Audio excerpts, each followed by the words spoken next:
The first wave hit me on a wet Tuesday morning when Sao Paulo's cloud-smothered light turned everything outside my window into smears of grey and neon.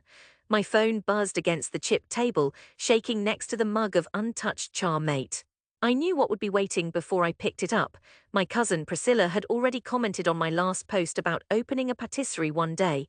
At least 50 likes, and then a heavy rain of laughing emojis, gifs of melting cakes, and maybe the worst, a supercut video of my kitchen disasters over the years. My old pain-stricken pão de queijo, the collapsed passion fruit mousse, last year's Christmas panettone fiasco, all edited together set to circus music. Viral, they called it. A local laugh fest maybe, but viral enough for me.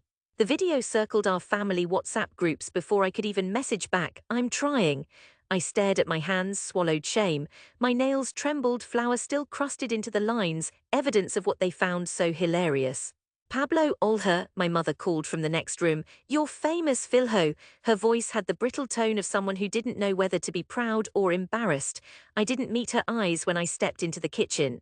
She tried not to smile, but I could feel the laughter fighting its way up her throat. My father, hunched over his tablet far too early for a retired man, chuckled softly, trying maybe to spare me the harshest blow. There is no place to hide in a São Paulo apartment when your family believes your dreams are absurd. I pretended to laugh with them, though it made my face burn. I left before breakfast, told them I had errands. Outside, the air pressed against me, humid, pungent with exhaust, and the scent of early pasties oil wafting from a nearby vendor. I walked until my muscles burned, city sounds swirling into something that barely registered as language. Shops opened, motorcycles jerked and revved, but all I felt was the glare of unseen eyes and the ringing ridicule replaying every time I blinked. There had been no malice exactly, or maybe there was. A subtle familial kind that doubled you over when it came disguised as affection. My sister Gabriella texted, "Don't take it bad, Mano, baking is just for fun, nay. Come back to the office." I set my phone on silent, stuffed it deep in my pocket and kept walking. That week slid by in fits and starts, my heart caught on embarrassment.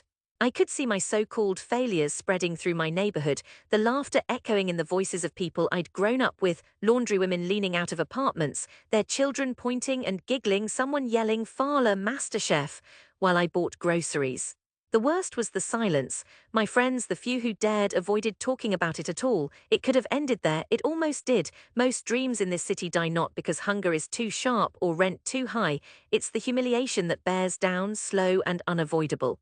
Sao Paulo can swallow you with the cold efficiency of its endless rain, but there was nothing else I wanted. Baking wasn't about the spectacle or applause. I remembered being 6, watching my grandmother shape dough on her scarred kitchen table, the way her knuckles pressed every memory into the soft mass grief, hope, the last of her afternoon patience. I remembered the scent of pão doce, the sugar and yeast turning the air into something holy. I wanted that, for me, for them too, though they didn't see it yet. Every night I practiced, even as my family's jokes hardened into ritual. "Another burn tart, Pablo," my dad teased, passing the kitchen. "Only 3 hours this time," Priscilla called during Sunday lunch. I learned to swallow the words, let them dissolve on my tongue without reaction. The ridicule lost its edge, became a dull background hum. I measured, folded, mixed. I used YouTube videos in English and French, subtitles flickering. I saved every reel I could spare, took odd jobs at cafes, dishwasher, sometimes barista, always watching the pastry counter with hungry eyes. I'd sneak tastes of their Carolina, their dose de late eclairs, breaking each bite down until I could imagine every step. There was no apprenticeship, no grand mentor. The city didn't care for slow learners or second chances. So I became my own teacher, failing, scraping up batter and starting again. The years moved, jobs shifted, sometimes steady, sometimes not. I built a small clientele, one wedding cake, then another. Birthday cakes that wobbled precariously down bumpy driveways, but which caused cheeks to flush and eyes to shine. My first real praise from a stranger made my chest ache. My family rolled their eyes. "Well, at least he's busy," Gabriella muttered at Easter when I brought a rum-splashed bolo de cenoura. The viral video faded into the background, replaced by the next neighborhood scandal, somebody's new influencer boyfriend, or a politician caught bribe-handed. But for me, shame hung in the air like the tail end of a storm, cool and threatening. I set my sights farther than I ever had, a place, walls of my own. I drew sketches in a battered notebook, tested recipes for hours, reading late into the night about laminated pastry, Brazilian brigadeiro, and the delicate balance of egg, sugar, and thyme. It took 7 years. That number carved itself into my calendar, the days marked with incremental progress, one loan application approved, a tiny grant from a culinary startup fund, a landlord willing to risk a baker with almost no collateral. I signed the lease with my hand shaking so badly the pen left a smudge. I called it Casa Pastel. It was a shoestring operation, wedged between an Alterasso's shop and a graffiti-tagged Mercadinho, but the oven was sturdy and the windows faced a crooked jacaranda tree that bloomed purple even during the late dry months. I painted the walls myself, scraping and cursing, singing softly when my arms grew tired. The first month was agony, a stream of faces, some curious, some skeptical, a few neighbors from childhood lingering at the counter, whispering to each other before ordering a single nervous pastel de nata. But even one compliment was enough to carry me through the quiet afternoons. The work was grueling, repetitive. The backbone of success isn't some Hollywood montage, but the daily discipline. 12-hour days flour-caked beneath my nails, feet swelling beneath broken tiles. But I survived, I learned, my pastries improved, people came back. Occasionally news would drift from home, how my mother worried, how my father said nothing but shook his head, how Priscilla snorted when someone mentioned my name. I didn't invite them, I couldn't bear the thought of more laughter, especially not here, in the space built from every scrap of courage. Everything changed the day Paulo Ferreira stopped by. I'd noticed his suits before, always sharp, shoulders squared, face carved by too many late nights and hard deals. He ran Ferreira Events, a company that sourced baked goods for high-profile galas, whose name could turn a neighborhood bakery from footnote to destination overnight. He tried a slice of rocambole, dusted with orange zest, standing in my tiny, warm shop as the morning sun filtered through the glass. He chewed slowly, considered, and asked for another. By the end of the week, his order sheet was taped above my counter, 25 platters, assorted cakes and tarts for a major corporate event, payment up front. My legs nearly gave out. The night before the delivery, I worked in a frenzy, rolling dough with trembling hands, decorating each pastel with obsessive care, heart throbbing under my apron. When the day came, Ferreira's team loaded my boxes into vans. For hours after, I hovered near the phone, stomach flipping. The next day, my phone rang non-stop. Reviews, praise, a food blog tweeted, "Where did these pastries come from?" An influencer posted a video. Casa Pastel's desinhos glistening beneath tiny LED lights. Sales shot up. My heart soared with each customer, but beneath it thrummed another, deeper relief, the beginning of proof. I didn't go home for almost a year after that. The city's rhythm moved with me now. Weekdays pulsed with jittery energy as customers queued along the worn sidewalk, their chatter a mix of rapid Portuguese and occasional English, the air thick with sugar and anticipation. But one night my mother called, her voice unexpectedly small. "Vem janta," she said, "everyone's coming, even your cousin."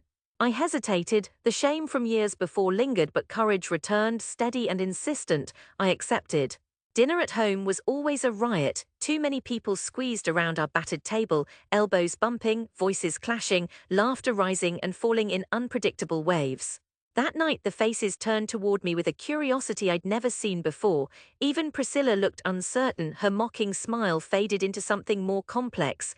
Gabriella stepped close, offering wine. "So, the MasterChef returns. You hungry?"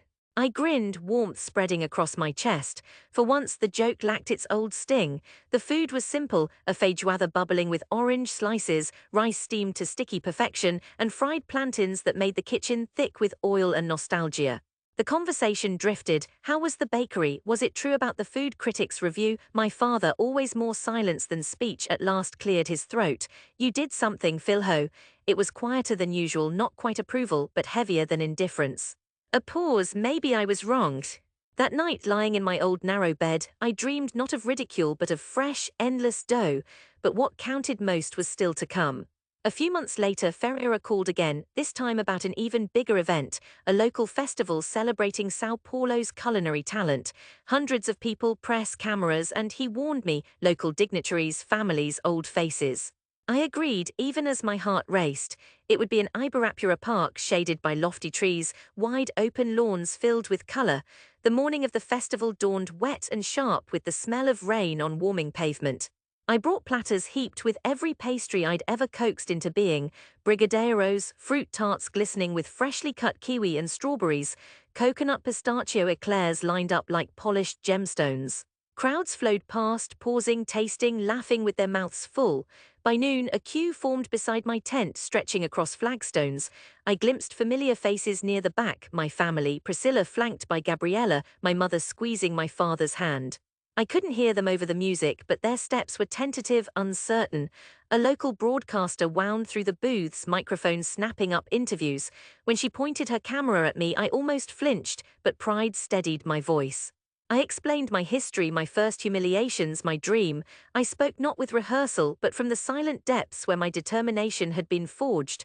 Hours spun by. My pastries dwindled, boxes emptying faster than my hands could replace them.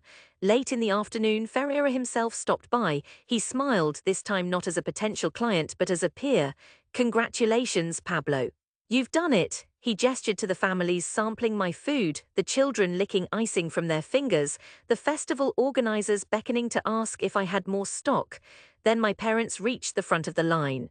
My mother wore her best dress, the one reserved for weddings and christenings. My father's hand hovered, uncertain, before he accepted the pastel I handed over. My mother bit into a brigadeiro, her mouth curving into a smile as bright as sunlight after rain. Priscilla lingered, her face unreadable. She surveyed the crowd, saw the influencers snapping pictures, heard the murmur of strangers praising my pastries. Finally, she picked up a coxinha, golden and steaming, and took a bite, chewing thoughtfully. She coughed, almost choked, then grinned, her cheeks flushed. "Shit, Pablo," she said loud enough for everyone around to hear. "You really did it." It rippled outward, a current of surprise and grudging respect. Gabriella raised her phone. "Smile for the real camera now, chef." The weight slipped away then. Every jeer, every lingering glance, the deep ache of years lost to ridicule, all of it faded as I stood in the heart of São Paulo, the air heavy with sugar and voices and possibility. By dusk, my table was stripped bare, only crumbs and empty boxes remaining. My family lingered at the edge of the crowd. My father clapped my shoulder, pride clear in his guarded smile. My mother hugged me tightly, her perfume tangled with the last notes of caramel in my hair. "Come home more, Philho," she whispered, her voice catching. On the walk back from the festival, the city felt changed. Or maybe, finally, it was me who had changed. I'd proven not just to them, but to myself, that shame and dreams could inhabit the same body, and that courage, once sparked, could carry you farther than even the most viral laughter.